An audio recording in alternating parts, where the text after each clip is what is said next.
நம்முடைய பிதாவாகிய தேவனாலும் கர்த்தராக இயேசு கிறிஸ்துனாலும் உங்களுக்கு கிருபையும் சமாதானமும் உண்டாவதாக. இன்றைக்கு நம்ம என்ன தியானிக்க போறோம்னா, மந்தையில் சேரா ஆடுகள். இதை குறித்து தான் வேத வசனத்தின் அடிப்படையில் இன்றைக்கு நான் உங்களோட தியானிக்க போறேன். இன்றைக்கு கிறிஸ்தவர்களில் அநேகர் ரட்சிக்கப்பட்டும் ஆத்துமாபாரம் அவர்களுக்கு இல்லை. இன்றைக்கு அநேக கிறிஸ்தவர்கள் ரட்சிக்கப்பட்டும் யாருக்கு சுவிசேஷமோ நற்செய்தியோ சொல்றதே கிடையாது. அப்படியே ஒருவேளை சொன்னாலும் தங்கள் ஊரு, தங்கள் ஆலயம், தங்கள் வீடு, தங்கள் மாநிலம் இவற்றிலே நின்று விடுகிறாங்க. தொலைநோக்கி பார்வைகள் அவர்களுக்கு இல்லை. இதை குறித்து தான் வேத வசனத்தின் அடிப்படையில் இன்னைக்கு நான் உங்களோட தியானிக்க போறேன்.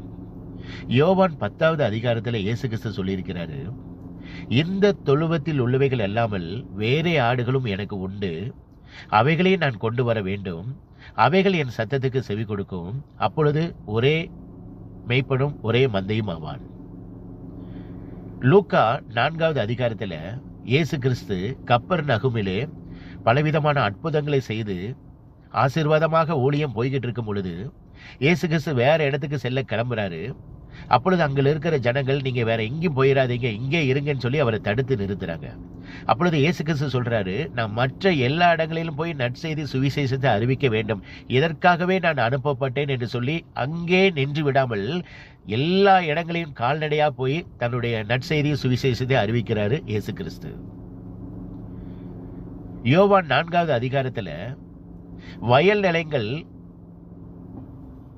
விளைச்சலுக்கு அறுப்புக்கு ரெடியாக இருக்கிறது, உங்கள் கண்களை ஏறெடுத்து பாருங்கள். இந்த யோவான் 4வது அதிகாரத்துல சமரியா பெண்ணை பற்றி உங்களுக்கு எல்லாருக்கும் தெரியும். அந்த சமரியா பெண் இயேசு கிறிஸ்து தான் மேசியா என்ற கேள்விப்பட்ட உடனே தனக்குள்ள வைத்துக் கொள்ளாமல் உடனே ஊருக்கு சென்று அங்க இருக்கிற எல்லா ஜனங்களுக்கும் தான் மேசியாவை கண்டதையும் மேசியா தன்னிடத்தில் சொன்னதையும் அவர் அங்க போய் சொல்றாப்ல. இதை கேட்ட உடனே எல்லா ஜனங்களும் இயேசு கிறிஸ்துவிடத்தில் வந்து அநேகர் இந்த சமரியா பெண்ணின் மூலமாக அநேகர் விசுவாசம் உள்ளவனார்கள். இயேசு கிறிஸ்து 2 நாள் சமரியா தேசத்துல இருந்த உடனே அந்த இயேசு கிறிஸ்துடைய உபதேசத்தை கேட்டு இன்னும் அநேக ஜனங்கள் இயேசு கிறிஸ்து மேல் விசுவாசம் உள்ளவனார்கள்.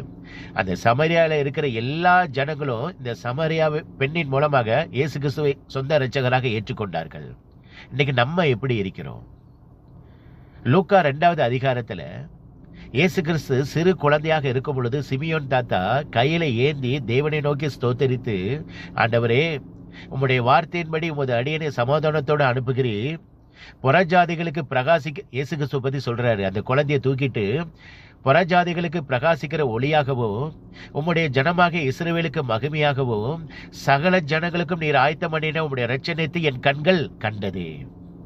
அப்போஸ்தலனாகிய பவுல் அழகா சொல்லியிருக்கிறாரு. ரோமர் 15வது அதிகாரத்துல அவருடைய செய்தியை அறிவியாதவர்கள் கேள்விப்படுவார்கள் என்பதும், அவரை பற்றி கேள்விப்படாதவர்கள் உணர்வார்கள் என்பதும், நாம் மற்றவருடைய அஸ்திபாரத்தின் மேல் போடாமல் இயேசு கிறிஸ்துவினுடைய நாமம் சொல்லப்பட்டிராத இடங்களில் போய் நான் சுவிசேஷத்தை அறிவிக்க வேண்டும், அதுதான் என்னுடைய விருப்பம் என்று சொல்லி அப்போஸ்தலனாகிய பவுல் சொல்லுகிறாரு. 1 யோவான் 2வது அதிகாரத்துல சர்வ லோகத்தின் பாவங்களை நிவர்த்தி செய்கிற கிருபாதார பலி இயேசு கிறிஸ்து ஒருவர் மட்டுமே. மத்தேயு 28வது அதிகாரத்துல உலகத்தில் இருக்கிற எல்லா ஜனங்களுக்கும் கர்த்தர் நமக்கு கொடுத்த கட்டளை என்ன தெரியுங்களா? நீங்கள் புறப்பட்டு போய் சகல ஜாதிகளை சீசராக்கி பிதா குமாரன் பரிசுத்தாவின் நாமத்தினாலே ஞானஸ்நானம் கொடுத்து நான் உங்களுக்கு கட்டளையிட்ட யாவையும் அவர்கள் கைக்கொள்ளும்படி அவர்களுக்கு உபதேசம் பண்ணுங்கள், இதோ உலகத்தின் முடிவு பரிந்தும் சகல நாட்களில நான் உங்களுடனே கூட இருக்கிறேன். இன்னைக்கு நம்ம சுவிசேஷம் அறிவிக்கிறோமா? கர்த்தர் வரும் பொழுது நம்மகிட்ட ஒவ்வொருத்தர்ட்டையும் கணக்கு கேட்பாரு. அதை நீங்க தான் சிந்தித்துக் கொள்ளணும். கர்த்தர் நம்மளை கிறிஸ்தவராக தேர்ந்தெடுத்ததுக்கு காரணம் என்ன தெரியுமா? புறஜாதிகளை நம்ம கிறிஸ்துவுக்குள்ள கொண்டு வந்து பரலோகத்துக்கு கூட்டி கொண்டு வரணும். நம்மளுடைய சாட்சியை புறஜாதிகளுக்கு நம்ம சொல்லணும். அதுக்காக தான் உங்களை என்னை கிறிஸ்தவர்களாக தேர்ந்தெடுத்தா. கர்த்தர் கொடுத்த கிருபையினால நம்ம இன்னைக்கு ரட்சிக்கப்பட்டு இருக்கிறோம். அந்த ரட்சிப்பை புறஜாதிகளுக்கு நம்ம அறிவிக்கிறோமா?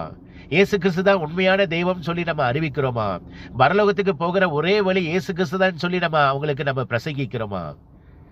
கடைசி காலத்தில் இருக்கிறோம். கர்த்தர் வரும் பொழுது ஒவ்வொருட்டையும் கணக்கு கேட்பார். அதனால ஜாக்கிரதையாக இருங்க. எல்லா ஜனங்களுக்கும் சுவிசேஷத்தை அறிவிங்க. இன்னைக்கு இன்னும் இயேசு கிறிஸ்துவை பற்றி முதல் வருகை கூட கேள்விப்படாத எத்தனையோ ஜனங்கள் இன்னைக்கு உலகத்தில் இருக்கிறாங்க. நம்ம போய் எல்லா இடத்துலையும் போய் எவ்வளவுக்களோ முடியுமோ பரிசுத்த பலத்தோடு சுவிசேஷத்தை அறிவிங்க. புறஜாதிகள் எல்லாரையும் பரலோகத்துக்கு கூட்டிக் கொண்டு வாருங்க. கர்த்தர் உங்களை ஆசீர்வதிப்பாராக. இந்த உலகத்துல உண்மையான ஒரே ஒரு தெய்வம் இயேசு கிறிஸ்து ஒருவர் மட்டுமே. இயேசு கிறிஸ்து சீக்கிரத்தில் வரப்போகிறார். உங்கள் பாவத்தை விட்டு மனம் திரும்புங்கள். பரலோக ராஜ்யம் சமீபத்திருக்கிறது. கர்த்தருக்கே மகிமை உண்டாவதாக. ஆமேன். அல்லேலூயா.